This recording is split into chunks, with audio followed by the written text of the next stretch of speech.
제발, 제발 살려주게. 산사태가 우려되어 산길을 점검하던 산장 주인 서지아는 위태롭게 소나무에 걸린 고급 세단을 발견했습니다. 찌그러진 차 문을 억지로 열자 명승만 회장이 피투성이가 된 채 가까스로 서지안의 옷소매를 붙잡고 애원했죠. 그의 눈빛은 희미했지만 오직 살고 싶다는 간절함으로 가득했습니다. 명 회장을 산장 지하 비밀 창고에 숨기고 상처를 처치하려는 순간 저 멀리 산 아래에서 명태준의 사주를 받은 흑룡파 조직원들의 거친 발소리가 들려오기 시작했습니다. 과연 서지아는 이 절박한 노인을 어떻게 지켜낼 수 있을까요? 이야기 시작 전에 구독과 좋아요 해주시면 더 흥미진진한 이야기로 찾아올게요. 오늘의 사연 지금 시작합니다. 하늘이 뚫린 듯 쏟아지는 장대비가 산등성이를 집어삼킬 듯이 무섭게 몰아쳤습니다. 가파른 비탈 아래 형체를 알아볼 수 없을 만큼 찌그러진 검은색 세단이 위태롭게 소나무에 걸려 있었죠. 운전석에서 기어나온 김 기사가 이마에 흐르는 피를 닦지도 않은 채 무전기를 입가로 가져갔습니다. 김 기사가 주변을 살피며 차갑게 속삭였어요. 부회장님 말씀하신 대로 처리했습니다. 차가 종잇장처럼 구겨져서 절대 살 수 없을 겁니다. 무전기 너머로 명태준의 서늘한 음성이 빗소리를 뚫고 들려왔습니다. 확실해? 내 눈으로 확인하기 전까진 아무것도 믿지 못해. 숨통이 끊어진 걸 내 눈으로 직접 봤느냐고 물었어. 김 기사가 부서진 뒷좌석 창문 너머로 명승만의 상태를 다시 확인하며 대답했죠. 추락하면서 머리를 심하게 부딪힌 데다 아까 찌른 복부 자상에서 피가 너무 많이 쏟아지고 있습니다. 이 빗속에서 구조대가 와도 이미 늦었습니다. 명태준이 비열하게 낄낄거리며 명령했습니다. 좋아.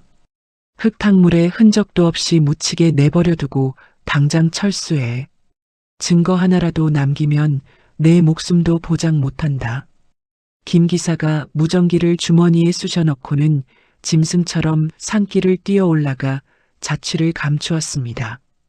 그때 산사태가 걱정되어 산을 살피던 산장 주인 서지안이 번쩍이는 번개 사이로 승용차의 잔해를 발견했죠. 서지안이 밧줄을 나무에 묶으며 아래를 향해 목청껏 소리쳤어요. 거기 누구 없어요?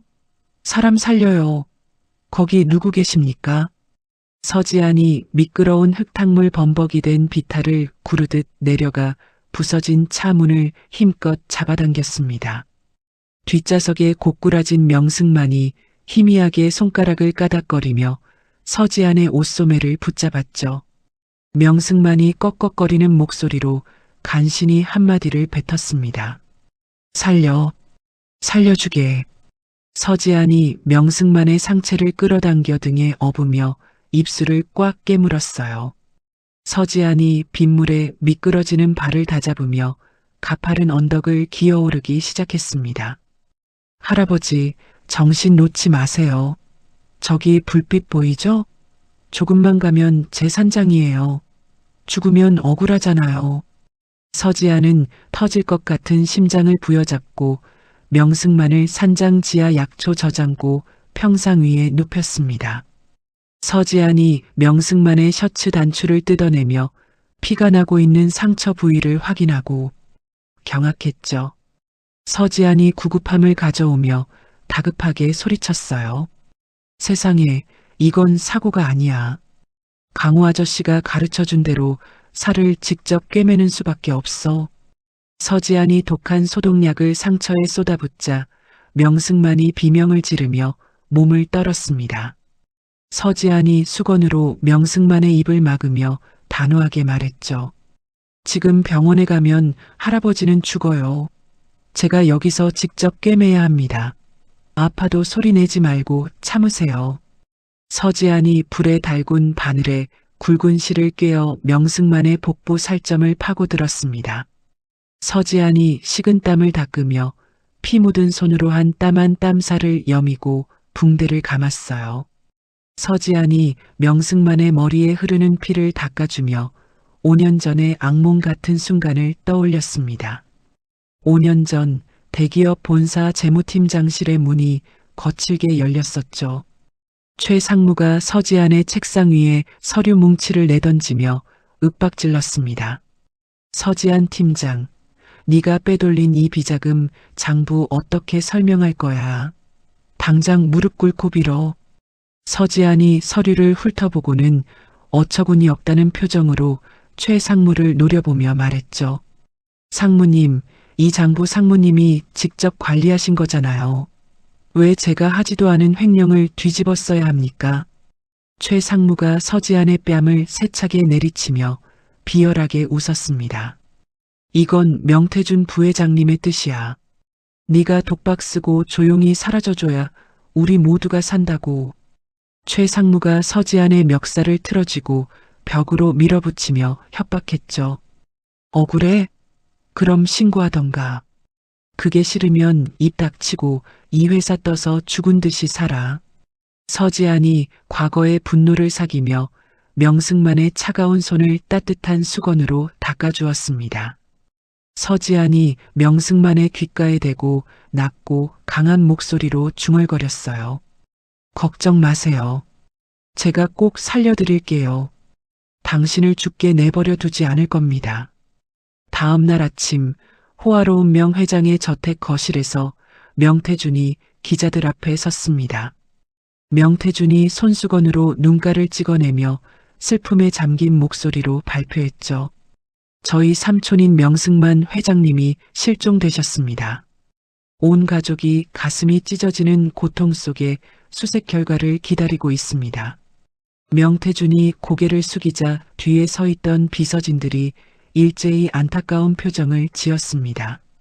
명태준이 기자회견을 마치고 방으로 들어오자마자 박 반장에게 전화를 걸었어요. 명태준이 의자에 몸을 깊숙이 묻으며 서늘하게 물었습니다. 박 반장님, 어제 말씀드린 수색 방향은 제대로 잡고 계시겠죠? 수사 책임자인 박 반장이 비굴한 목소리로 전화를 받으며 대답했죠. 그럼요, 부회장님. 지금 수색대원들 전부 차량 발견 지점에서 5km 떨어진 강 하류 늪지대로 보냈습니다. 거기서 시신 찾는 척 시간 좀 끌겠습니다. 명태준이 만족스러운 듯 와인 잔을 흔들며 나직하게 속삭였습니다. 고생하시네요. 이번 일만 깔끔하게 마무리되면 박 반장님 퇴직 후 노후는 제가 책임지겠습니다. 서지안의 산장 앞마당에 검은색 SUV 차량 2대가 흙먼지를 일으키며 멈춰 섰습니다. 검은 우비를 입은 사내들이 차에서 내려 산장 주변을 이잡듯이 뒤지기 시작했죠. 흥신소 소장이 산장 문을 거칠게 발로 차며 안으로 들어와 서지안을 노려보았습니다. 어이 아줌마, 어젯밤에 여기 늙은이 하나 안 지나갔어? 피냄새 풀풀 풍기면서 기어가는 놈 못 봤냐고. 서지안이 태연하게 마당에서 약초를 다듬으며 무심하게 대답했죠. 어젯밤 비가 그렇게 쏟아지는데 개미 한 마리 안 지나갔어요. 웬 노인네 타령입니까? 사람 찾는 거면 경찰에나 가보시죠. 소장이 산장 내부를 샅샅이 훑으며 집기를 발로 걷어차고는 침을 뱉었습니다. 수상한 짓 하면 내 목숨도 부지하기 힘들 거야. 쥐새끼 하나라도 숨겨줬다간 이 산장 통째로 불질러 버릴 테니 그리 알아. 사내들이 투덜거리며 떠나자 서지안은 서둘러 지하 저장고 입구를 장작 더미로 가로막았습니다. 서지안이 지하로 내려가 명승만의 상태를 살피며 가쁜 숨을 몰아쉬었죠. 할아버지, 조금만 더 버티세요. 저놈들이 다시 올 거예요. 무슨 일이 있어도 제가 지켜드릴게요. 한편 입국장에서 캐리어를 거칠게 끌며 걸어 나오는 한 남자가 있었습니다. 해외 지사 본부장이자 명 회장의 유일한 혈육인 빈이었죠. 빈이 마중 나온 비서의 멱살을 잡고 차갑게 몰아붙이며 물었습니다. 아버지 실종된 거 맞아? 누구야? 부회장 짓이지? 명태준 그 인간이 지금 무슨 짓을 꾸미고 있는 거야? 당장 수사 상황 보고해. 비서가 덜덜 떨며 태블릿을 내밀고 작은 목소리로 대답했습니다. 경찰은 사고로 단정 짓고 하류 쪽 수색에만 집중하고 있습니다. 하지만 부회장님은 벌써 상속 절차를 준비하고 계십니다. 빈이 차 문을 발로 차서 닫으며 눈에 핏발을 세우고 고함을 질렀어요. 경찰? 명태준 돈 처먹은 놈들일지도 몰라. 당장 사설 조사팀 꾸려. 내 아버지는 내가 직접 찾는다. 빈이 타고 있는 차량이 비명을 지르며 공항을 빠져나가 산을 향해 달리기 시작했습니다. 빈이 차 창밖으로 보이는 험준한 산맥을 노려보며 주먹을 꽉 쥐었죠. 명태준, 당신이 정말 우리 아버지를 건드렸다면 대가 처절하게 치르게 해주지. 조금만 기다리세요, 아버지. 산장 지하 저장고의 낡은 등불 아래에서 명승만의 손가락이 미세하게 떨렸습니다. 서지안이 그 손을 잡으며 뜨거운 눈물을 흘리고 결연하게 중얼거렸어요. 이제 시작이에요. 누군지 몰라도 저들의 추악한 실상을 세상에 다 까발릴 때까지 절대 죽지 마세요. 멀리서 다시 천둥 소리가 울려 퍼지며 칠흑 같은 산속에 긴장감이 감돌았습니다. 서지아는 부엌칼을 품속에 감추고 문 밖의 어둠을 쏘아보며 밤을 지새웠습니다. 아침 안개가 자욱하게 깔리는 산길 위로 빈의 차량이 타이어 비명을 지르며 나타났습니다. 빈이 차에서 내려 산길에 찍힌 굵은 오프로드 바퀴 자국을 발견하고는 눈빛을 번뜩였죠. 이 자국 아버지가 타던 차가 아니야. 누군가 아버지를 가로채 갔어. 이 길이 끝나는 곳에 답이 있겠지. 빈이는 가방에 산악 장비를 챙겨넣고는 안개 속으로 사라지는 산장길을 향해 성큼성큼 걸음을 옮겼습니다. 지안의 산장 지붕 위로 까마귀 한 마리가 불길하게 울어대며 숲의 정적을 깨뜨렸습니다. 운명의 수레바퀴가 돌기 시작하며 세 사람의 지독한 인연이 폭풍 전야처럼 맞닿아가고 있었습니다. 명태준이 휘두르는 서슬 퍼런 칼날 아래 그룹의 공기는 얼어붙은 듯 차갑게 식어갔습니다. 빈이 한국에 돌아온 지 일주일이 지났지만 상황은 점점 최악으로 치닫고 있었죠. 빈의 충직한 수족이었던 경영진들이 줄줄이 횡령 혐의를 뒤집어쓰고 회사 밖으로 쫓겨나고 있었습니다. 빈이 텅 빈 본부장실 책상을 주먹으로 사정없이 내리치며 소리쳤어요. 명태준, 당신이 기어이 내 사람들까지 건드려? 어디 끝까지 가보자고. 빈은 이대로 당하고 있을 수만은 없다는 생각에 아버지가 가장 아꼈던 옛 비서실장 김 실장을 은밀히 불러냈습니다. 인적 드문 백화점 지하 주차장 으슥한 구석에서 두 사람이 마주섰죠. 김 실장이 주변을 살피며 품속에서 두툼한 서류 봉투를 꺼내 빈에게 건넸습니다. 빈이 서류를 가로채듯 낚아채며 다급하게 물었어요. 실장님, 사고 당일 블랙박스는요? 설마 그것까지 손을 댄 겁니까? 김 실장이 한숨을 깊게 내쉬며 고개를 떨어뜨리고 대답했습니다. 죄송합니다, 본부장님. 제가 확인했을 땐 이미 서버에서 블랙박스 영상이 흔적도 없이 삭제된 뒤였습니다. 게다가 그날 운전대를 잡았던 기사가 명태준 부회장 비서실에서 현금 가방을 챙겨 출국했다는 기록을 확인했습니다. 빈이 서류 뭉치를 꽉 움켜쥐며 눈에 핏발을 세우고 고함을 질렀죠. 현금 가방이라니요. 명태준 그 인간이 기어이 우리 아버지를 돈으로 산 기사시켜서 벼랑 끝으로 밀어 넣었단 말입니까? 김 실장이 빈의 팔을 잡으며 낮은 목소리로 간곡하게 말했습니다. 지금은 참으셔야 합니다. 명태준 부회장은 벌써 회장님의 법적 사망 처리를 서두르고 있어요. 소액 주주들이 반대해도 용역들을 동원해서 입을 막고 있습니다. 빈이 김 실장의 손을 뿌리치고 차에 올라타며 차갑게 씹어뱉었어요. 사망 처리라고? 내 눈으로 시신을 확인하기 전까진 절대로 안 돼. 그 인간이 원하는 대로 절대 안 놔둔다고. 빈의 차량이 요란한 타이어 비명을 지르며 주차장을 빠져나갔습니다. 한편 본사 이사회 회의실에서는 명태준이 거만한 자세로 가죽 의자에 깊숙이 몸을 묻고 있었죠. 명태준이 외국계 자본인 블랙펄 인베스트먼트의 대리인과 악수를 하며 비열하게 웃었습니다. 명태준이 이사진을 향해 거만하게 턱짓을 하며 소리쳤어요. 언제까지 죽었는지 살았는지도 모르는 사람 기다릴 겁니까? 오늘부로 그룹의 반도체 부문을 블랙펄에 매각하는 안건을 통과시키겠습니다. 이사회장 밖에서는 끌려나가는 주주들의 비명과 용역들의 욕설이 뒤섞여 아수라장이 되었습니다. 명태준이 창밖을 내다보며 와인을 들이켜고는 혼잣말을 흥얼거렸죠. 명승만, 당신이 일궈낸 이 제국은 이제 내 거야. 지옥에서나 구경하라고. 그 시각 깊은 산속 지안의 산장 지하 저장고는 쌉싸름한 약초 냄새로 가득 차 있었습니다. 지안이 정성껏 달인 산산물을 숟가락으로 떠서 명승만의 입술에 조심스럽게 흘려 넣었죠. 지안이 명승만의 창백한 얼굴을 수건으로 닦아주며 걱정스러운 눈빛으로 말했습니다.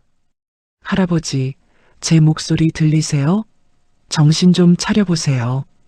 이대로 포기하시면 안 돼요.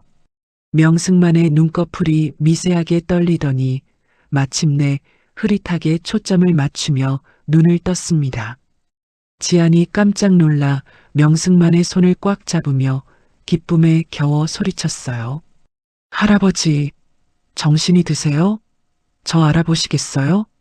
명승만이 타들어가는 목간을 축이며 갈라진 목소리로 간신히 대답했습니다. 여기가 어디지? 자네는 누구인가? 지안이 안도의 한숨을 내쉬며 명승만의 등을 받쳐 일으켜 세웠죠. 여긴 제 산장이에요. 벼랑 아래서 제가 할아버지 구해서 모셔왔어요. 이제 괜찮으시니까 마음 푹 놓으세요. 명승만이 갑자기 가슴을 움켜쥐며 고통스러운 듯 얼굴을 일그러뜨렸습니다. 명승만이 사고 직전의 기억을 떠부리며 피눈물 섞인 목소리로 토해냈어요. 태준이, 그놈이 나한테 준 물. 그 물을 마시자마자 손끝 하나 움직일 수가 없었어. 내 조카놈이 나를 죽이려고 수면제를 탔단 말이야. 명승만이 앙상한 손으로 지안의 팔을 꽉 붙잡으며 울먹였습니다. 내 아들, 우리 빈이는 무사한가? 그놈이 내 아들까지 건드리면 어떡해. 지안이 명승만의 손을 다독이며 결연한 표정으로 약속했죠. 걱정 마세요. 제가 꼭 두 분 만나게 해드릴게요. 다음 날 오후 짙은 안개가 깔린 산장마당으로 등산복을 입은 빈이 나타났습니다. 빈이 배낭을 고쳐 매며 산장 구석구석을 매서운 눈초리로 훑었죠. 지안이 마당으로 나와 낯선 남자의 등장에 경계하며 차갑게 물었습니다. 길을 잃으신 모양인데 여긴 등산로가 아닙니다. 물 한 잔 드시고 당장 내려가세요. 빈이 지안의 얼굴을 빤히 들여다보며 의심스러운 목소리로 대답했어요. 지나가는 길에 목이 너무 말라서요. 여기 혼자 사십니까? 혹시 최근에 여기 지나간 노인 못 보셨어요? 지안이 무표정하게 바가지에 물을 담아 빈에게 내밀며 쏘아붙였습니다. 여긴 사람 구경하기 힘든 곳이에요. 헛수고하지 말고 얼른 산 내려가세요. 곧 해가 집니다. 빈이 물을 마시는 척하며 산장 처마 밑에 놓인 쓰레기 봉투 안을 눈여겨보았습니다. 봉투 사이로 피 묻은 붕대 뭉치와 항생제 앰플 조각들이 쏟아져 나와 있었죠. 빈이 눈빛을 번뜩이며 속으로 생각했습니다. 평범한 산장에 왜 이런 의료용 폐기물이 산더미처럼 쌓여 있는 거지? 이 여자가 아버지를 납치한 일당인가? 빈이 지안에게 바가지를 돌려주며 은근하게 떠보았습니다. 아줌마 손에 피가 묻어 있네요. 약촉해다가 다치신 건가요? 지안이 황급히 손을 앞치마 뒤로 숨기며 날카로운 목소리로 소리쳤어요. 남의 일에 상관 말고 제발 가던 길 가세요. 사람 불쾌하게 왜 이래요? 비는 지안의 등 뒤로 보이는 장작 더미 쪽으로 시선을 돌렸습니다. 한편 본사에서는 명태준의 보안팀장이 빈의 휴대폰 위치를 추적해 보고했죠. 보안팀장이 모니터 지도를 가리키며 명태준에게 비열하게 말했습니다. 부회장님, 빈 본부장의 GPS가 지금 산속 어느 찻집 근처에서 멈춰 있습니다. 아무래도 회장님을 찾아낸 모양입니다. 명태준이 와인 잔을 벽에 내던져 박살을 내며 눈에 핏발을 세우고 고함을 질렀어요. 찾아내. 감히 내 허락도 없이. 당장 용역들 보내서 그 산장째로 묻어버려. 비니놈까지 한꺼번에 처리하란 말이야. 산장 마당에서는 지안이 부엌으로 들어간 사이 빈이 장작 더미를 거칠게 헤집고 있었습니다. 빈이 바닥에 교묘하게 숨겨진 지하 약초 저장고의 환기구를 발견하고 조심스럽게 나사를 풀었죠. 빈이 환기구 구멍으로 고개를 밀어넣으며 속삭였습니다. 아버지, 아버지 거기 계세요? 저 빈이에요. 그때 부엌에서 커다란 장작개비를 들고 나온 지안이 빈의 뒤통수를 노리고 달려들었습니다. 지안이 눈에 불을 켜고 빈의 어깨를 사정없이 내리치며 외쳤어요. 이 도둑놈아, 내 집에서 당장 안 꺼져. 빈이 비명을 지르며 바닥을 굴렀고 지안은 쉴 새 없이 장작개비를 휘둘러 빈을 몰아붙였습니다.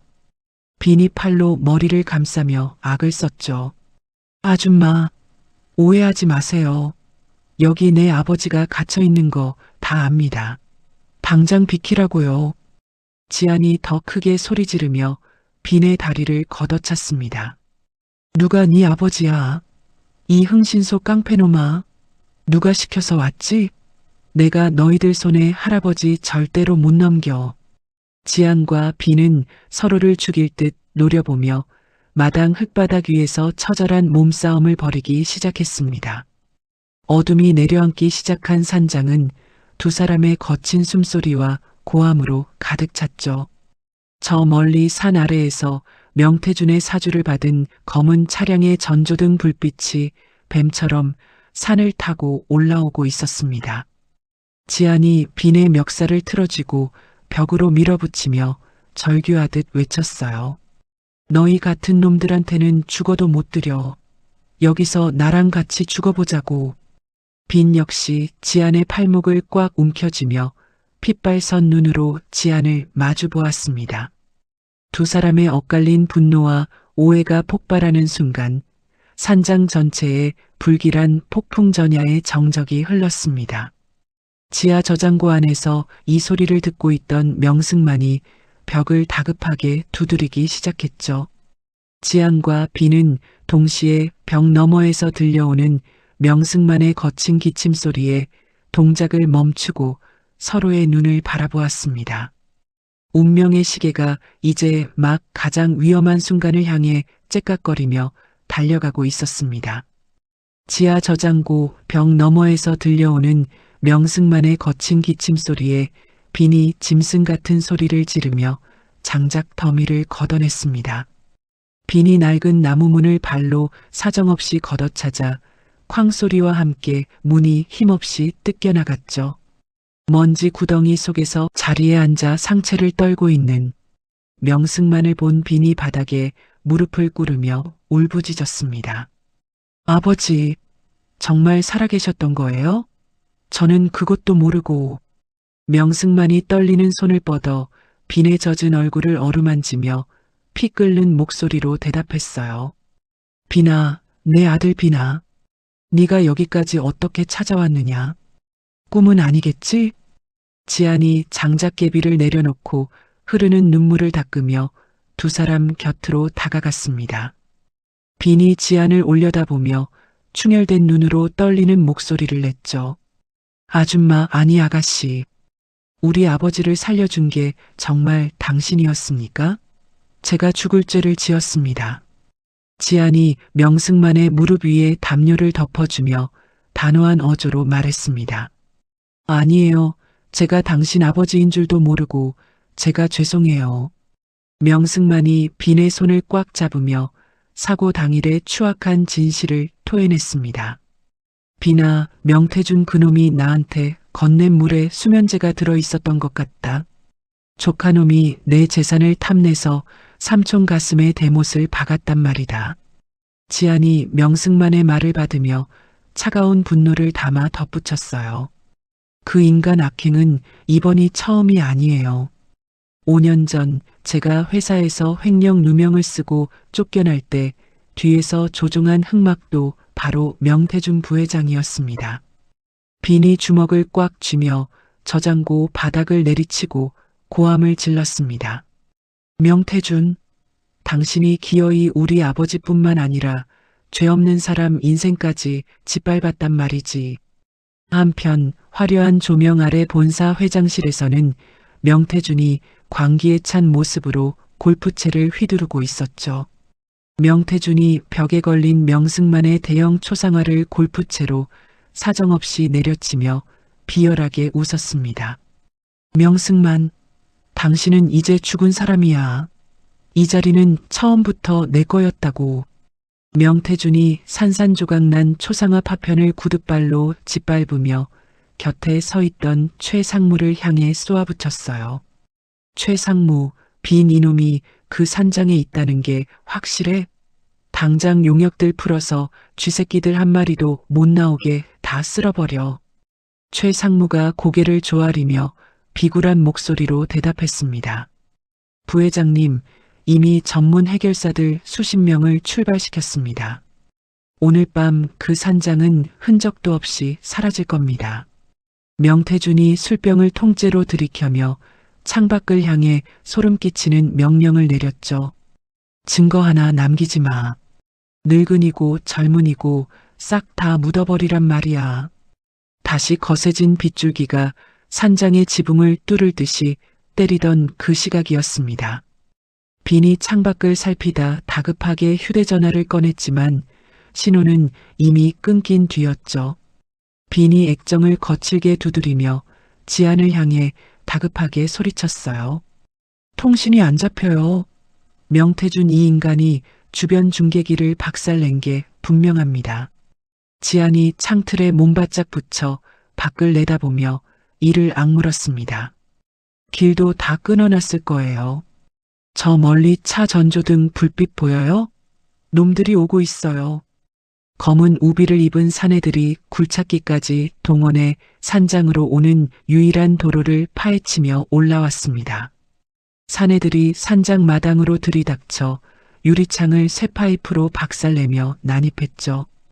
빈이 거실의 육중한 식탁을 뒤집어 문 앞을 막으며 지안에게 외쳤어요. 지안 씨, 아버지를 모시고 더 깊은 곳으로 숨어요. 여긴 내가 어떻게든 막아볼 테니까. 지안이 빈의 팔목을 낚아채며 단호하게 말했습니다. 안 돼. 여기 있으면 다 죽어요. 강호 아저씨가 만들어둔 두 번째 비밀방이 있어요. 빨리 따라와요.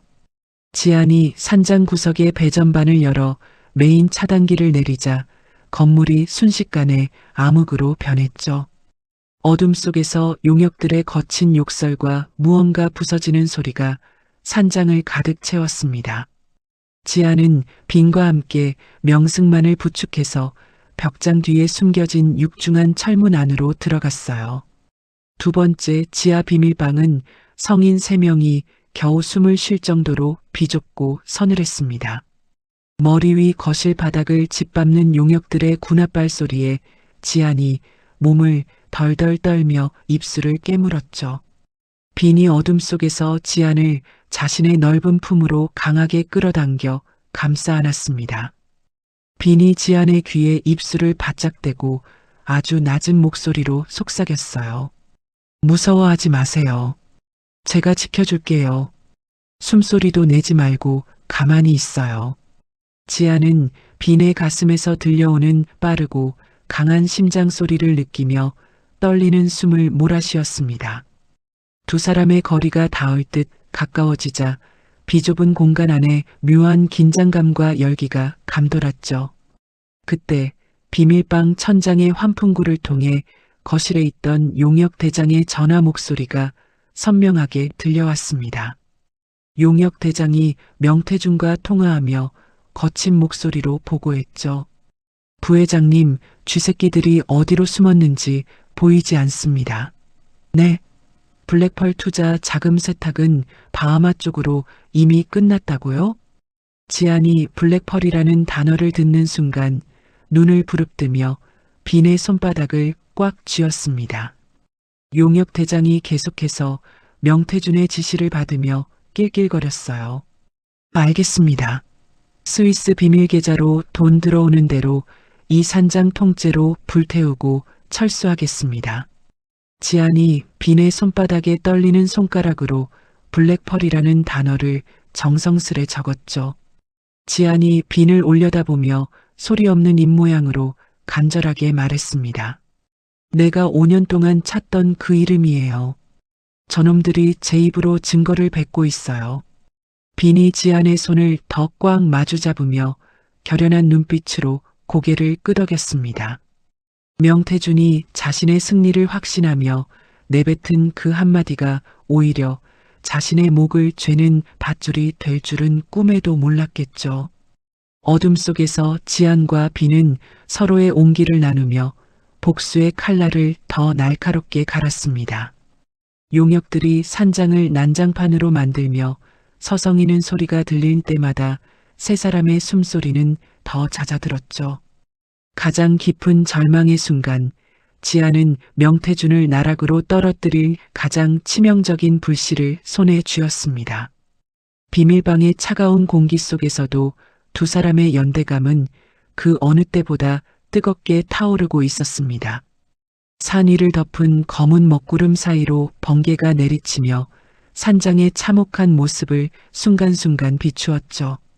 이제 더 이상 물러설 곳이 없는 세 사람의 처절하고 위대한 반격이 어둠 속에서 시작되고 있었습니다. 용역들이 산장을 난장판으로 만들고 철수한 새벽 산속은 정막을 넘어 차가운 죽음의 기운마저 감돌았습니다. 서지안이 비밀방의 육중한 철문을 조심스럽게 밀어 열며 밖을 살폈죠. 빈이 명승만의 어깨를 옆에서 단단히 붙잡으며 서지안에게 나직하게 물었습니다. 지안 씨, 이제 정말 괜찮은 겁니까? 놈들이 완전히 물러간 게 확실해요?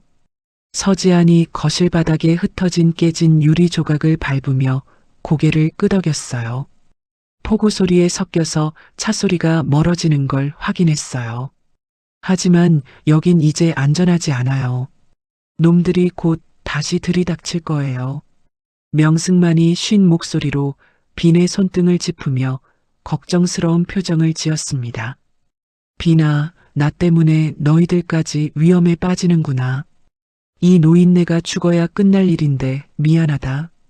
빈이 명승만의 어깨를 다독이며 단호한 목소리로 대답했죠. 아버지, 그런 말씀 마세요. 제가 아버지를 어떻게 찾았는데 그런 소리를 하십니까? 이제 절대로 혼자 두지 않을 거예요. 서지안이 부서진 가구 틈에서 배낭을 챙기며 두 사람을 재촉했습니다. 강호 아저씨가 만일의 사태를 대비해서 숲속 깊은 곳에 만들어둔 비밀 벙커가 있어요. 거기라면 비상 발전기도 있고 위성 통신도 가능할 거예요. 자, 서둘러요.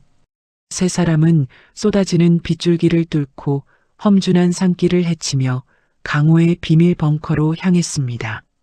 숲속 깊은 곳, 바위 틈새에 교묘하게 숨겨진 철문을 열고 들어가자 환한 전등 불빛이 세 사람을 반겼죠. 서지안이 벙커 구석에 놓인 구형 노트북 2대를 책상 위에 올려두며 빈에게 말했습니다. 빈 씨, 제가 5년 전부터 추적하던 명태준 부회장의 비자금 장부를 여기서 다시 열어볼 거예요. 시간이 얼마 없어요. 빈이 서지안의 곁으로 다가가 노트북 화면을 함께 들여다보며 물었죠. 지안 씨, 정말 여기서 명태준의 숨통을 끊을 수 있는 증거를 찾을 수 있겠어요? 서지안이 자판을 거칠게 두드리며 대답했습니다. 5년 전 저를 내쫓을 때 썼던 그 수법 그대로예요. 블랙펄 인베스트먼트라는 유령 회사를 통해서 돈을 세탁하고 있어요. 제가 다크웹을 통해서 그놈들의 비밀 통로를 이미 파악해뒀거든요. 화면 위로 복잡한 숫자와 코드들이 폭포처럼 쏟아져 내리기 시작했습니다. 명승만이 침대에 걸터 앉아 초조하게 두 사람을 지켜보며 입술을 깨물었죠. 태준이 그놈 삼촌을 죽이려 한 것도 모자라 회사의 핵심 기술까지 외국 놈들한테 팔아넘기려 하다니. 정말 용서가 안 되는구나. 서지안이 마침내 블랙펄 인베스트먼트의 실소유주 명의가 명태준인 것을 확인하는 서류를 화면에 띄웠어요. 서지안이 주먹을 꽉 쥐며 빈을 향해 소리쳤습니다. 찾았어요. 여기 보세요. 자금 세탁의 총책임자가 최상무로 되어 있죠? 5년 전 저한테 누명을 씌웠던 그 인간이 맞아요. 빈이 화면 속 명태준과 최상무의 이름을 확인하며 눈에 핏발을 세우고 말했습니다. 이것만 있으면 명태준을 살인 미수와 횡령으로 단숨에 나락으로 보낼 수 있겠군요. 지안 씨, 정말 대단합니다. 서지안이 서둘러 데이터를 보안 저장 장치에 옮겨 담으며 빈에게 건넸죠. 본부장님, 이 저장 장치를 가지고 산 중턱에 있는 산림청 중개소로 가세요. 거긴 경찰 전용 통신망이 살아있을 거예요. 거기서 본부장님이 아는 가장 믿을 만한 분에게 이 파일을 전송해야 해요. 빈이 저장 장치를 품에 소중히 넣으며 서지안의 손을 꽉 잡았습니다. 알겠습니다. 지안 씨와 아버지는 여기서 한 발짝도 나가지 마세요. 제가 금방 다녀오겠습니다.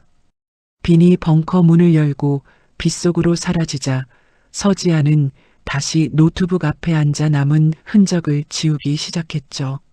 하지만 그 순간 노트북 화면에 붉은색 경고등이 번쩍이며 경보음이 울려 퍼졌습니다. 서지안이 당황하며 자판을 두드렸지만 화면에는 위치 추적 완료라는 섬뜩한 문구가 떴어요. 명승만이 깜짝 놀라 서지안의 어깨를 짚으며 물었습니다. 지안아, 대체 이게 무슨 소리냐? 무슨 일이 생긴 거야? 서지안이 사색이 된 얼굴로 노트북을 덮으며 다급하게 대답했죠. 본사보안팀에 접속 사실이 걸렸어요. 명태준이 벌써 사람들을 이쪽으로 보내고 있을 거예요. 한편 산 중턱 중개소에 도착한 빈은 경찰 무전기를 통해 들려오는 교신 내용을 듣고 얼어붙었습니다. 관할 서장이 명태준에게 전화를 걸어 비굴하게 아부하는 목소리가 흘러나왔죠. 부회장님, 지금 위치가 특정되었습니다. 제 부하들이 그쪽으로 가고 있으니 걱정 마십시오. 증거물은 확실하게 회수하겠습니다. 빈이 무전기를 내던지며 벙커가 있는 산 위쪽을 향해 미친 듯이 달리기 시작했습니다. 안 돼. 지안 씨, 아버지. 그 시각 벙커 상공에 거대한 헬기 소리가 들리더니 검은 정장을 입은 사내들이 벙커 주위를 포위했죠. 최상무가 거칠게 철문을 부수고 들어와 바닥에 쓰러진 서지안의 머리채를 휘감아 쥐며 소리쳤습니다. 서지안 팀장, 네가 왜 여기에? 어쨌든 5년 만에 보니까 반갑네. 쥐새끼처럼 숨어 살지 왜 주제넘게 우리 앞길을 막아. 서지안이 최상무의 손을 뿌리치려 발버둥 치며 매섭게 노려보았습니다. 최상무님, 당신이 저지른 죄값 이번엔 반드시 치르게 할 거야. 명태준과 함께 지옥으로나 가버려. 최상무가 서지안의 뺨을 세차게 내리치며 비열하게 웃었죠. 지옥? 거긴 네가 먼저 가야겠어. 회장님, 좋은 말로 할 때 이주식 양도 증서에 지장 찍으시죠. 안 그러면 이 여편네를 아까 그 저수지의 산채로 던져버릴 테니까요. 명승만이 주먹을 꽉 쥐며 최상무를 향해 침을 뱉었습니다. 이 배은망덕한 놈, 내가 너를 어떻게 거뒀는데 감히 내 앞에서 협박을 해. 최상무가 서지안의 목을 조르며 명승만에게 소리쳤어요. 노인네가 아직 정신을 못 차렸네. 이 여자가 저수지 바닥에서 물고기 밥이 되는 꼴을 봐야 정신 차릴 거야. 서지안이 숨을 헐떡이며 명승만에게 간절하게 소리쳤습니다. 회장님, 절대 찍어주시면 안 돼요. 저런 놈들한테 회사를 넘기면 안 됩니다. 최상무가 옆에 있던 킬러에게 눈짓을 하며 잔인하게 명령했죠. 이 계집애가 아직 입이 살아있네. 다리부터 하나씩 부러뜨려 놔. 그래도 안 찍으면 그때 저수지에 던져버려. 킬러가 육중한 쇠파이프를 들고 서지안의 다리를 향해 내리치려는 절체절명의 순간이었습니다. 벙커의 철문이 엄청난 굉음과 함께 뜯겨나가며 누군가의 거대한 그림자가 입구를 가로막았습니다. 서지안이 희미해지는 정신 속에서 그 실루엣을 보며 입술을 달싹였죠. 강호 아저씨. 최상무가 당황하며 문 쪽을 향해 소리쳤습니다. 누구야? 어떤 놈이 감히 여길 들어와. 빗물을 뚝뚝 흘리며 서 있는 강호의 눈빛이 굶주린 짐승처럼 서늘하게 빛나고 있었습니다. 강호가 어깨에 메고 있던 거대한 도끼를 바닥에 내려놓으며 최상무를 향해 걸음을 옮겼죠. 벙커 안에는 오직 강호의 묵직한 발소리와 빗소리만이 감돌며 긴장감을 최고조로 끌어올렸습니다. 강호가 짐승 같은 포효를 내지르며 벙커 안으로 성큼성큼 들어섰습니다. 빗물을 뚝뚝 흘리는 그의 어깨 뒤로 서늘한 살기가 벙커 안을 가득 채웠죠. 최상무가 서지안의 머리채를 쥐고 있던 손을 힘없이 놓으며 뒷걸음질을 쳤어요. 최상무가 하얗게 질린 얼굴로 손가락질을 하며 비명을 질렀습니다. 뭐야? 당신 뭐야? 어떤 놈이 감히 여길 들어와. 강호가 손에 들고 있던 거대한 도끼를 킬러가 쥔 권총을 향해 무서운 기세로 던졌죠. 날카로운 금속음과 함께 킬러의 손에서 총이 맥없이 튕겨나갔습니다. 강호가 순식간에 거리를 좁혀 킬러의 목덜미를 낚아채며 으스댔어요. 어이 양아치 새끼들. 형사밥 먹던 사람 앞에서 감히 연장질이야? 강호가 유도 업어치기로 첫 번째 킬러를 차가운 바닥에 내리꽂으며 소리쳤습니다. 뒤늦게 달려든 두 번째 킬러의 팔을 비틀어 꺾으며 강호가 매섭게 꾸짖었죠. 너희 부모님이 남의 귀한 자식 때리라고 가르쳤니? 당장 무릎 꿇어. 강호의 압도적인 기세에 눌린 킬러들이 비명을 지르며 바닥에 엎드려 몸을 떨었습니다. 강호가 최상무의 멱살을 짐승처럼 틀어쥐고 벽으로 거칠게 밀어붙였어요.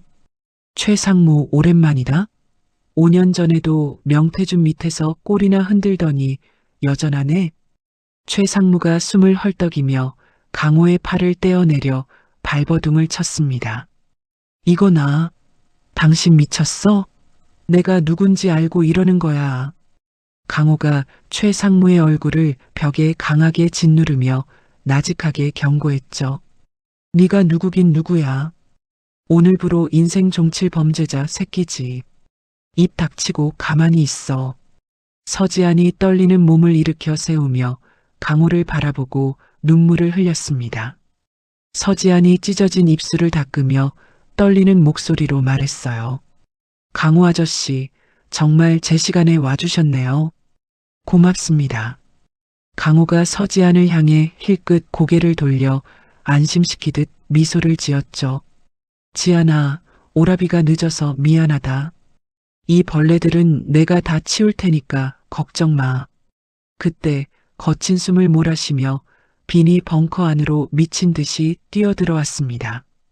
빈이 바닥에 주저앉은 서지안을 발견하고는 곧장 달려가 그녀를 품에 안았어요. 빈이 서지안의 얼굴을 감싸쥐며 걱정스러운 눈빛으로 물었습니다. 지안 씨, 어디 다친 데 없어요? 제가 너무 늦었죠? 서지안이 빈의 어깨에 고개를 묻으며 안도의 한숨을 내쉬었죠. 아니에요, 빈이 씨. 강호 아저씨 덕분에 살았어요. 아버지는 무사하시고요. 빈이 명승만을 향해 다가가 무릎을 꿇으며 죄스러운 표정으로 보고했습니다. 아버지, 죄송합니다. 경찰도 믿을 수 없게 됐어요. 수뇌부까지 명태준 소나기에 놀아나고 있었습니다. 명승만이 빈의 손을 따뜻하게 맞잡으며 위험 있는 목소리로 말했죠. 괜찮다, 빈아. 지안이와 강호 씨가 나를 지켰으니 이제 우리가 반격할 차례다. 빈이 고개를 돌려 벽에 처박힌 최상무를 죽일 듯이 노려보았습니다. 빈이 주먹을 꽉 쥐고 최상무의 코앞까지 다가와 차갑게 으름장을 놓았죠. 최상무, 내 놈이 감히 우리 아버지랑 지안 씨를 건드려? 명태준이 시키면 사람 죽이는 것도 일도 아니었나 보지. 최상무가 덜덜 떨며 빈의 눈을 피하고 비굴하게 대답했어요. 본부장님, 오해입니다. 저는 그냥 부회장님이 시키는 대로만 했을 뿐입니다. 강호가 최상무의 옆구리를 발로 툭 차며 어이없다는 듯이 비웃었습니다. 이 새끼가 어디서 약을 팔아? 네가 지안이한테 누명 씌우고 회장님 사고 조작한 증거가 내 머릿속에 다 들어있는데. 서지안이 차분하게 노트북 앞에 앉아 최상무의 휴대전화를 낚아챘죠. 서지안이 최상무의 얼굴을 강제로 끌어당겨 홍채 인식을 시키며 냉정하게 말했습니다. 최상무님, 당신이 그렇게 애지중지하던 스위스 비밀 계좌, 이제 내가 주인이야. 최상무가 얼굴이 흑빛이 되어 서지안을 향해 손을 뻗으며 절규했죠. 안 돼. 서지안, 그건 부회장님 목숨줄이야. 제발 그것만은 건드리지 마. 서지안이 차가운 미소를 지으며 노트북 자판을 단호하게 두드렸어요. 명태준 씨한테 전하세요. 5년 전 누명 씌운 대가는 당신의 전 재산으로 받겠다고 말이죠. 지안이 화면에 뜬 계좌 동결 버튼을 누르며 승리감에 찬 목소리로 선언했습니다. 블랙펄 인베스트먼트의 모든 자금, 이제 명승만 회장님 명의로 묶였습니다. 단 1원도 못 빼갈 거예요. 명승만이 지안의 어깨를 기특하다는 듯 토닥이며 만족스럽게 웃었죠. 장하다, 지안아. 네가 우리 가문을 살리는구나. 강호가 최상무의 입에 더러운 수건을 쑤셔 넣으며 낄낄거렸습니다. 명태준 부회장님, 이제 돈줄 다 끊겼으니 깡통 찰 일만 남았네. 꽃이다, 이놈아. 빈이 창밖에 잦아드는 빗줄기를 보며 결연한 표정으로 시계를 확인했어요. 빈이 지안을 향해 몸을 돌려 그녀의 가느다란 손을 소중하게 맞잡았습니다. 지안아, 명태준이 사흘 뒤에 임시 주주총회를 연다고 했지? 그 자리가 그놈 무덤이 될 거야. 서지안이 고개를 끄덕이며 빈의 눈을 똑바로 마주보고 대답했죠. 응, 빈아. 내가 찾아낸 모든 비리 증거 그날 이사회장 대형 화면에 다 띄워버릴게. 빈이 주머니에서 낡은 비단 주머니를 꺼내 지안의 손바닥 위에 올려두었습니다. 빈이 지안의 눈을 지그시 바라보며 나직하고 다정한 목소리로 약속했어요. 지안 씨, 이거 우리 어머니가 남겨주신 거야. 이번 일이 끝나면 정식으로 내 마음 전하고 싶어. 서지안이 주머니 속 다이아몬드 반지를 보며 눈물 섞인 미소를 지으며 대답했죠. 네, 꼭 이겨서 다시 산장으로 웃으면서 돌아가야죠. 강호가 벙커 입구에 세워둔 방탄 차량에 시동을 걸며 우렁차게 외쳤습니다. 자, 이제 서울로 사냥하러 갑시다. 명태준 사냥하기 딱 좋은 날씨네. 네 사람은 강호의 안내를 받으며 칠흑 같은 어둠을 뚫고 서울을 향해 달리기 시작했죠. 명승만이 창밖을 내다보며 굳게 담은 입술 사이로 서늘한 복수를 다짐했습니다. 태준아, 이제 끝이다. 네가 뺏으려던 게 얼마나 무거운 것이었는지 똑똑히 가르쳐주마. 방탄 차량의 헤드라이트가 안개 낀 산길을 날카롭게 가르며 앞으로 나아갔어요. 지아는 빈의 손을 꽉 잡은 채 가슴속 깊이 묻어두었던 5년간의 한을 털어낼 준비를 마쳤습니다. 차 안에는 긴장감과 희망이 뒤섞인 기묘한 침묵이 흘렀지만 네 사람의 눈빛은 그 어느 때보다 강렬하게 빛났죠. 서울 도심의 화려한 불빛이 저 멀리 보이기 시작하자 빈이 지안의 어깨를 단단히 감싸 안았습니다. 지안은 창문에 비친 자신의 얼굴을 보며 다시 한번 마음을 강하게 다잡았어요. 절대 지지 않아. 이번엔 내가 당신들을 무너뜨릴 테니까. 명태준의 탐욕이 만들어낸 거대한 성벽이 조금씩 균열을 일으키며 무너질 준비를 하고 있었습니다. 네 사람을 태운 차량은 멈추지 않고 진실의 심판대를 향해 거침없이 질주했죠. 어둠이 걷히고 새벽이 오면 세상은 전혀 다른 이야기를 듣게 될 것이 분명했습니다. 명승만이 지안의 손등 위에 자신의 주름진 손을 얹으며 따뜻하게 격려했죠. 고맙다, 지안아. 정말 고마워. 지안은 명승만의 손을 마주 잡으며 환한 미소를 지어 보였습니다. 아니에요, 회장님. 제가 당연히 해야 할 일인걸요. 서울의 새벽 공기가 차갑게 차 안으로 스며들었지만 그들의 심장은 복수를 향한 열기로 뜨겁게 타오르고 있었죠. 어느새 차는 본사 건물이 보이는 한적한 안가 앞에 멈춰 섰습니다. 강호가 차 문을 열며 네 사람을 향해 든든하게 말했습니다. 자, 도착했습니다. 여기서 마지막 전열을 가다듬고 내일 주주총회장 쳐들어갑시다. 빈이 차에서 내려 본사 건물을 노려보며 주먹을 꽉 쥐고 각오를 다졌죠. 명태준, 내일 보자고. 당신의 그 가증스러운 가면 내가 직접 벗겨줄 테니까. 지안도 차에서 내려 빈의 곁에 서서 결연한 의지를 눈빛에 담았습니다. 폭풍 전야의 정적이 서울 하늘 아래 무겁게 내려앉으며 운명의 시간을 기다리고 있었죠. 지아는 밤하늘의 별을 보며 돌아가신 부모님께 속삭였습니다. 엄마, 아빠, 조금만 기다려요. 이제 정말 다 끝낼 수 있을 것 같아요. 내일이면 모든 진실이 밝혀지고 억울한 누명도 씻겨나갈 것이라는 확신이 들었습니다. 강호가 안가의 문을 잠그며 네 사람을 안으로 안내했죠. 이제 주사위는 던져졌고 돌아갈 길은 없었습니다. 오직 앞만 보고 나아가 승리를 쟁취하는 일만 남았을 뿐이었죠. 그들의 찬란한 반격이 이제 막 시작되려 하고 있었습니다. 웅장한 그룹 본사 대강당 입구에는 이른 아침부터 취재진과 주주들이 구름처럼 몰려들었습니다. 강당 내부 전면에는 대형 스크린이 설치되었고 그 위로 실종된 명승만 회장의 추모 영상이 소리 없이 흐르고 있었죠. 명태준이 검은 정장에 하얀 소매깃을 맞추며 거울 속 자신의 모습을 만족스럽게 바라보았습니다. 명태준이 곁에 선 비서에게 턱짓하며 낮게 속삭였어요. 오늘 주주총회 끝나자마자 바로 블랙펄 쪽이랑 합병 계약서 서명할 거니까 준비 철저히 해. 비서가 허리를 굽히며 비굴한 목소리로 대답했습니다. 네, 부회장님.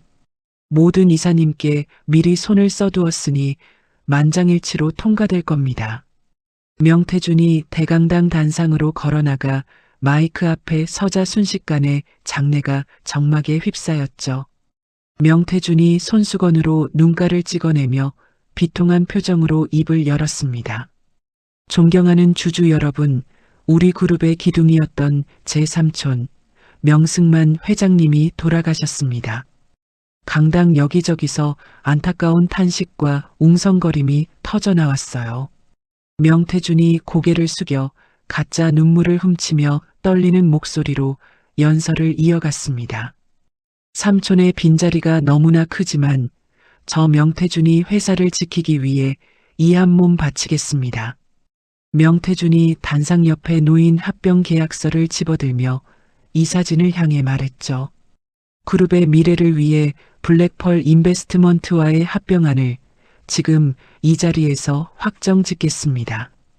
명태준이 금장 만년필을 꺼내 계약서에 서명하려는 찰나 강당의 거대한 양문이 굉음을 내며 활짝 열렸습니다. 강호가 문을 박차고 들어와 우렁찬 목소리로 강당 전체가 울리게 소리쳤어요. 어이, 명태준 부회장. 죽지도 않은 사람 장례 치르느라 고생이 많네. 기자들의 카메라 플래시가 일제히 입구 쪽을 향해 미친 듯이 터지기 시작했습니다. 휠체어에 앉은 명승만 회장을 앞세우고 빈과 서지안이 당당한 걸음으로 단상을 향해 걸어 들어왔죠. 명태준이 만년필을 바닥에 떨어뜨리며 사색이 된 얼굴로 비명을 질렀습니다. 삼촌? 회장님? 아니, 죽은 사람이 어떻게 여길? 명승만이 휠체어 바퀴를 굴려 단상 바로 밑까지 다가가 명태준을 매섭게 노려보았어요. 명승만이 지팡이로 바닥을 강하게 내리치며 호통을 쳤습니다. 이 배은망덕한 놈아, 내 삼촌을 산 채로 땅에 묻고 회장 자리에 앉으니 그렇게 좋더냐? 명태준이 뒷걸음질을 치며 경호원들을 향해 다급하게 손을 휘둘렀죠. 뭐해? 당장 저 가짜들 끌어내지 않고 저 여자는 5년 전에 쫓겨난 도둑년이야. 경호원들이 달려들려 하자 강호가 단상 앞으로 튀어나가 매서운 눈빛으로 그들을 제압했습니다. 강호가 주먹을 가볍게 쥐며 경호원들에게 차갑게 경고했어요. 어이, 월급 몇 푼에 인생 망치지 말고 가만히 서 있어라. 형이 경고했다. 서지안이 가방에서 노트북을 꺼내 단상 위의 메인 시스템에 능숙하게 연결했습니다. 서지안이 마이크를 잡고 강당에 모인 모든 사람을 향해 또렷한 목소리로 말했죠. 주주 여러분, 명태준 부회장이 숨겨온 추악한 진실을 지금부터 공개하겠습니다. 대형 스크린에 명태준이 관리하던 해외 비자금 장부와 유령 회사의 실체들이 폭포처럼 쏟아졌습니다. 명태준이 스크린을 가리키며 얼굴을 붉히고 소리를 질렀어요. 저건 다 조작이야. 서지안 네가 나한테 원한 품고 가짜로 만든 거라고. 서지안이 피식 웃으며 노트북 자판을 한 번 더 강하게 눌렀습니다. 조작인지 아닌지는 이 통장 내역이 말해줄 거예요. 당신이 블랙펄로 빼돌리려던 돈, 지금 명승만 회장님 이름으로 꽁꽁 묶어놨거든요. 화면에 명태준의 스위스 비밀 계좌가 명승만 회장의 명의로 변경되어 동결된 증거가 나타났죠. 이어서 명태준이 킬러를 매수해 명승만 회장을 유기하는 장면이 담긴 블랙박스 영상이 재생되었습니다. 명태준이 다리가 풀려 바닥에 주저앉으며 헛웃음을 내뱉었어요. 이럴 리가 없어. 최 상무 그 자식은 대체 뭘 한 거야? 빈이 단상 위로 올라가 명태준의 멱살을 잡아 일으키며 눈에 핏발을 세웠습니다. 빈이 명태준의 얼굴을 바짝 마주보며 분노를 담아 속삭였죠. 태준 형님, 우리 아버지를 해치고 지한 씨 인생까지 망친 데가 이제 시작입니다. 강당 뒷문이 열리며 검찰 특수부 수사관들이 들이닥쳐 명태준의 양팔을 붙잡았습니다. 수사관이 명태준의 손목에 차가운 수갑을 채우며 단호하게 말했죠. 명태준 씨, 살인 미수와 업무상 배임 혐의로 긴급 체포합니다. 명태준이 끌려나가면서도 서지안을 향해 발악하며 고함을 질렀습니다.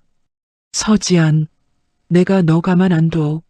내 돈 다 내놔. 내 돈이란 말이야.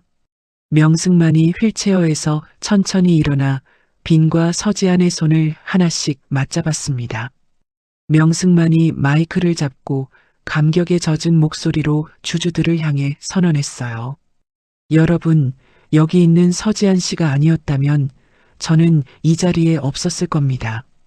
명승만이 서지안을 기특하게 바라보며 벅찬 감정을 담아 덧붙였습니다. 오늘부로 서지안 씨를 우리 그룹의 최고 재무 책임자이자 수석 부사장으로 임명합니다. 대강당을 가득 채운 주주들이 일제히 기립하여 천지가 떠나가도록 박수를 보냈죠. 서지안은 단상 아래에서 자신을 향해 환하게 웃어주는 빈의 눈을 보며 눈물을 훔쳤습니다. 한 달의 시간이 흐르고 그룹 본사의 부사장실 창밖으로 서울 도심이 한눈에 내려다 보였습니다. 서지안이 책상 위에 놓인 그룹 혁신 재무 보고서를 검토하며 펜을 돌렸죠. 서지안이 비서가 내온 차를 한 모금 마시며 평화로운 일상을 만끽했습니다. 비서가 부드러운 목소리로 서지안에게 오후 일정을 보고했어요. 부사장님, 오늘 저녁에는 명승만 회장님과 본부장님이 기다리시는 저녁 만찬 일정이 있습니다. 서지안이 만족스러운 미소를 지으며 가방을 챙겨 사무실을 나섰습니다. 최고급 레스토랑의 조용한 방 안에서 명승만이 서지안의 접시에 고기를 얹어주었죠. 명승만이 인자하게 웃으며 서지안에게 다정하게 말했습니다. 지안아, 회사 일이 고되진 않느냐? 네가 온 뒤로 회사가 아주 활기가 넘쳐서 좋구나. 서지안이 명승만에게 고개를 숙여 인사하며 밝게 대답했어요. 회장님, 저 정말 행복해요. 제가 가진 재주로 회사를 바로잡을 수 있어서 매일이 즐겁습니다. 빈이 옆에서 서지안의 손을 가볍게 쥐며 장난스럽게 말을 보탰습니다. 아버지, 지안 씨가 너무 일만 해서 제가 데이트할 시간도 없다니까요. 서지안이 빈의 팔을 살짝 치며 수줍게 웃음을 터뜨렸죠. 식사가 무르익어갈 무렵 방 안에 설치된 텔레비전 뉴스에서 속보가 흘러나왔습니다. 뉴스 앵커가 심각한 표정으로 원고를 읽으며 사건을 전했어요. 살인 미수 혐의로 구속 기소된 명태준 전 부회장이 급성 신부전증을 이유로 법원에 보석을 신청하여 일시 석방되었습니다. 서지안이 들고 있던 포크를 멈추고 뉴스를 뚫어지게 응시하며 눈빛을 차갑게 바꿨습니다. 명승만이 혀를 차며 수저를 내려놓고 분노 섞인 목소리로 한탄했죠. 저 끈질긴 놈, 기어이 돈을 써서 밖으로 기어 나오는구나. 빈이 서지안의 불안한 눈빛을 확인하고는 더 강하게 그녀의 손을 잡았습니다. 빈이 차분하지만 단호한 목소리로 지안을 안심시키며 말했어요. 지안아, 걱정하지 마. 저놈이 밖으로 나온 건 우리가 파놓은 함정으로 제 발로 걸어온 거니까. 서지안이 고개를 끄덕이며 와인 잔을 들어 올리고 조용히 입술을 뗐습니다. 맞아요, 빈씨. 쥐새끼는 구석에 몰렸을 때 밖으로 끌어내서 확실하게 잡아야죠. 서지안의 눈동자 속에는 두려움 대신 명태준의 마지막 숨통을 끊어놓겠다는 서늘한 투지가 불타올랐습니다. 레스토랑 창밖으로 밤비가 내리기 시작하며 다시 한번 폭풍 전야의 정적이 흘렀죠. 명태준이 구치소 정문을 나서며 전자발찌를 차고 서늘하게 웃는 모습이 뉴스의 마지막 화면을 장식했습니다. 서지안은 내일 다가올 마지막 전쟁을 준비하며 빈의 어깨에 조용히 머리를 기댔습니다. 이제 모든 패는 준비되었고 명태준이 스스로 파멸의 구덩이에 뛰어들 시간만 남았을 뿐이었죠. 서지안이 낮게 가라앉은 목소리로 결연하게 스스로에게 다짐했습니다. 이번엔 당신 인생에서 가장 비참한 패배를 맛보게 해줄게. 명승만이 두 사람의 손을 덮어 잡으며 든든한 지원군이 되어주겠다는 무언의 약속을 보냈습니다. 식당을 나서는 세 사람의 그림자가 길게 늘어지며 밤공기 속으로 사라졌죠. 운명의 시계추가 명태준의 마지막 파멸을 향해 째깍거리며 다시 돌기 시작했습니다. 구치소 정문을 나선 명태준이 발목을 조이는 전자발찌를 내려다보며 바닥에 침을 뱉었습니다. 명태준이 비열하게 입꼬리를 올리며 곁에 선 비서의 귀에 대고 차갑게 속삭였죠. 내가 그냥 이렇게 끝날 줄 알았나? 서지한 그년이랑 비니놈, 내 손으로 직접 나락에 처박아 주지. 비서가 주변의 눈치를 살피며 명태준의 외투깃을 세워주고 낮은 목소리로 대답했습니다. 부회장님, 안가의 흑룡파 보스가 이미 도착해 기다리고 있습니다. 경영권은 뺏겼어도 아직 부회장님 명의로 숨겨둔 비자금이 넉넉하니 그들이 움직일 겁니다. 명태준이 검은색 선글라스를 끼며 뒷좌석에 올라타 가죽 시트를 주먹으로 강하게 내리쳤습니다. 돈이 문제가 아니야. 내 자존심을 짓밟은 데가 피눈물로 돌려줘야지. 안가에 도착한 명태준은 험악한 인상의 흑룡파 보스를 마주하고 술잔을 가득 채웠죠. 명태준이 독주를 한 입에 털어넣고 잔을 탁자에 쾅 내려놓으며 소리쳤습니다. 서지안이 가지고 있는 주식 양도 증서랑 비니놈이 관리하는 비자금 금고 토큰, 그거 다 뺏어오면 너희가 평생 먹고 살 돈 주지. 흑룡파 보스가 잭나이프로 사과를 깎으며 비릿한 웃음을 지어 보였어요. 부회장님, 저희 애들이 이미 그 여자 동선 다 파악해뒀습니다. 오늘 보육원 후원 물품 전달하러 혼자 움직인다면서요? 명태준이 광기에 찬 눈빛으로 보스의 어깨를 꽉 움켜쥐며 매섭게 쏘아붙였습니다. 실수하지 마. 무조건 그년 잡아다가 폐공장에 가둬두고 비니놈 불러들여. 그놈들이 가진 거 싹 다 뺏고 한꺼번에 처리할 거니까. 다음날 오전 서지아는 화창한 햇살을 받으며 보육원 아이들에게 줄 선물을 가득 실은 차를 몰고 있었죠. 서지안이 핸들을 잡고 부드러운 미소를 지으며 조수석에 놓인 인형들을 쓰다듬었습니다. 애들이 좋아하겠지. 빈이랑 같이 왔으면 더 좋았을 텐데. 인적이 드문 국도에 들어선 순간 커다란 덤프트럭 한 대가 서지안의 차량 뒤를 무섭게 따라붙기 시작했습니다.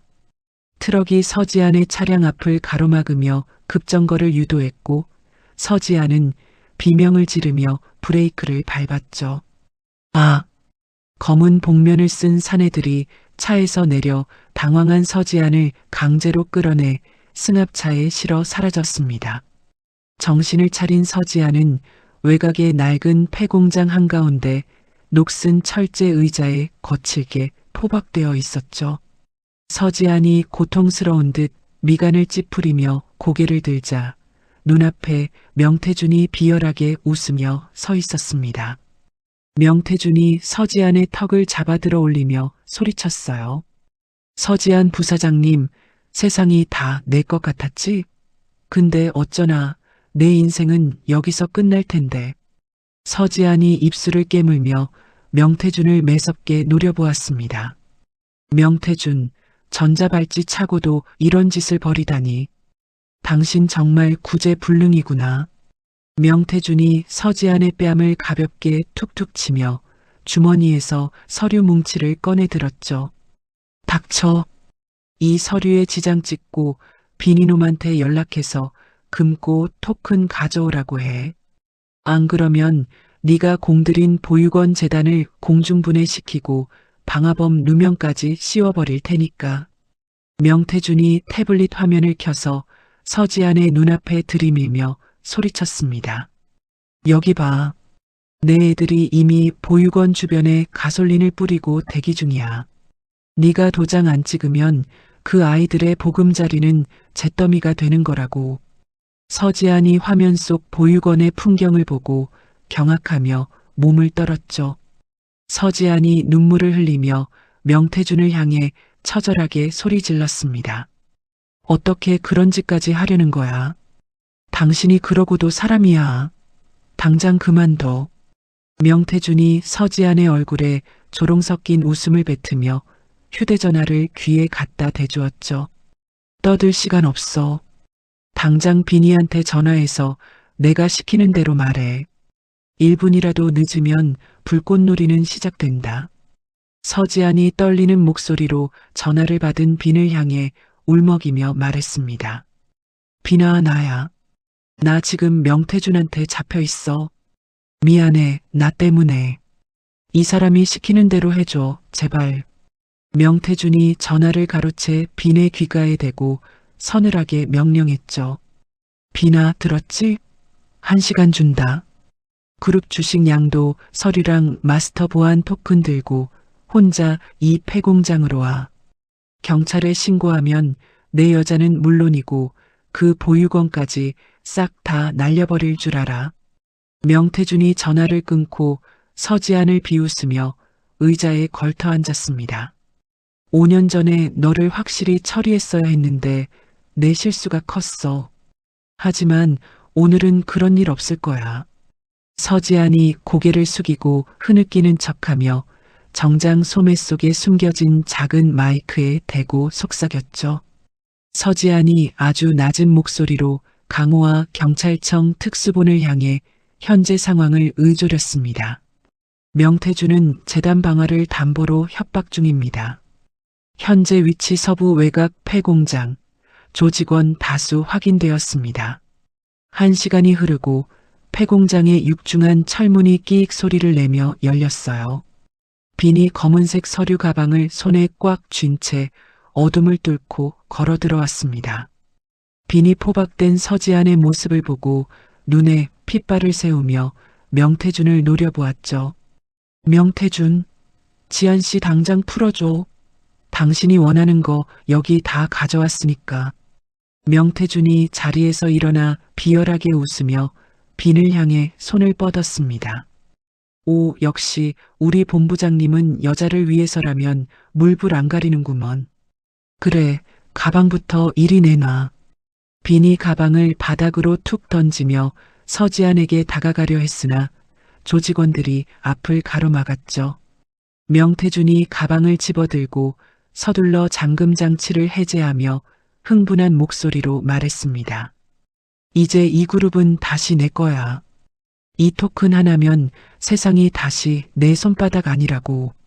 명태준이 가방을 열어젖히고 내부를 확인하는 순간 명태준의 얼굴이 경악으로 물들었죠. 가방 안에는 주식 증서나 토큰 대신 최신형 태블릿 PC 한 대가 세워진 채 화면이 번쩍이고 있었습니다. 빈이 비웃음을 흘리며 명태준을 향해 단호하게 소리쳤어요. 명태준, 당신이 지금 여기서 하는 협박과 범죄 모의, 지금 실시간으로 전 세계에 생중계되고 있어. 태블릿 PC 화면에는 현재 폐공장의 상황이 경찰청 상황실과 그룹 주주 전용 게시판에 송출되고 있다는 메시지가 떴습니다. 명태준이 태블릿을 바닥에 내동댕이 치며 미친 사람처럼 소리를 질렀죠. 이게 뭐야? 빈이 내 놈이 감히 나를 함정에 빠뜨려. 서지안이 밧줄에 묶인 채로 고개를 들어 명태준을 향해 차갑게 일갈했습니다. 명태준, 당신은 이제 끝났어. 전 세계 사람들이 당신의 그 추악한 민낯을 다 봤으니까. 그때 폐공장의 천장 채광창이 굉음과 함께 깨지며 로프를 탄 경찰 특공대원들이 쏟아져 들어왔습니다. 선봉에 선 강호가 공중에서 착지하자마자 흑룡파 보스를 단숨에 제압하며 소리쳤죠. 강호가 손목 스냅을 가볍게 돌리며 조직원들을 향해 외쳤습니다. 어이, 이 쓰레기들아. 형사 밥 먹던 사람 앞에서 감히 납치극을 벌여. 오늘 니들 제삿날인 줄 알아라. 강호가 순식간에 조직원들을 무력화시키며 빈을 향해 고개를 끄덕였죠. 강호가 거친 숨을 몰아쉬며 빈에게 소리쳤습니다. 빈아, 늦어서 미안하다. 이 벌레들은 내가 다 치울 테니까 넌 어서 지안이부터 챙겨서 나가. 비니 주머니에서 칼을 꺼내 서지안의 몸을 묶은 밧줄을 단숨에 끊어내며 서지안을 품에 안았습니다. 비니 서지안의 떨리는 어깨를 두 팔로 감싸주며 속삭였죠. 지안아, 무사해서 다행이야. 정말 미안해. 내가 조금만 더 빨리 왔어야 했는데. 서지안이 빈의 가슴에 얼굴을 묻고 참았던 울음을 터뜨리며 그의 셔츠를 꽉 움켜쥐었습니다. 서지안이 빈의 품에서 오열하며 작은 목소리로 대답했죠. 괜찮아요. 무서웠지만 당신 믿고 견뎠어. 우리 이제 정말 다 끝난 거죠? 도망치려던 명태준이 경찰들에게 포위되자 바닥에 주저앉아 머리를 감싸쥐고 발악했습니다. 박 반장이 명태준의 등에 무릎을 올리고 수갑을 채우며 단호하게 말했죠. 박 반장이 명태준의 팔을 등 뒤로 거칠게 꺾으며 소리쳤습니다. 명태준 씨, 살인 미수 및 특수강도, 납치교사 혐의로 긴급 체포합니다. 당신이 한 짓들, 저기 태블릿 PC가 다 기록했으니 변명할 생각 마세요. 명태준이 질질 끌려나가면서도 서지안과 빈을 향해 저주를 퍼부으며 고함을 질렀죠. 명태준이 경찰차 문을 발로 차며 광기 어린 눈으로 소리쳤습니다. 너희가 잘 살 수 있을 것 같아. 내가 나오기만 해봐. 싹 다 묻어버릴 거야. 강호가 명태준의 뒤통수를 손바닥으로 툭 치며 비웃음을 섞어 한마디 던졌습니다. 강호가 명태준의 귀에 입을 바짝 대고 차갑게 웃으며 말했죠. 무기징역 확정인데 나오긴 어딜 나와? 감방 안에서 당신 비자금이 사회 환원되는 뉴스나 평생 보면서 살아. 한 달 뒤 햇살이 눈부시게 쏟아지는 본사 강당에서는 서지안 부사장의 정식 취임식이 열렸습니다. 서지안이 세련된 감색 정장을 차려입고 단상에 올라 수많은 취재진 앞에서 마이크를 잡았죠. 서지안이 자신감 넘치는 눈빛으로 카메라를 응시하며 당당하게 선언했습니다. 서지안이 원고를 내려놓고 주주들을 향해 고개를 숙이며 말했죠. 우리 그룹은 이제 한 사람의 탐욕을 위한 도구가 아닙니다. 명태준 전 부회장이 횡령한 모든 자산은 소외계층과 의료 지원을 위한 재단에 기부될 것입니다. 강당을 가득 채운 주주들과 직원들이 뜨거운 박수갈채를 보냈습니다. 명승만 회장이 휠체어에 앉아 흐뭇한 표정으로 서지안을 바라보며 빈에게 귓속말을 건넸죠. 명승만이 빈의 손등을 토닥이며 낮은 목소리로 말했습니다. 빈아, 지안이가 정말 우리 집안의 보배구나. 저 아이 덕분에 우리 가문이 살았어. 빈이 아버지의 손을 맞잡으며 단상 위의 서지안에게서 눈을 떼지 못한 채 대답했죠.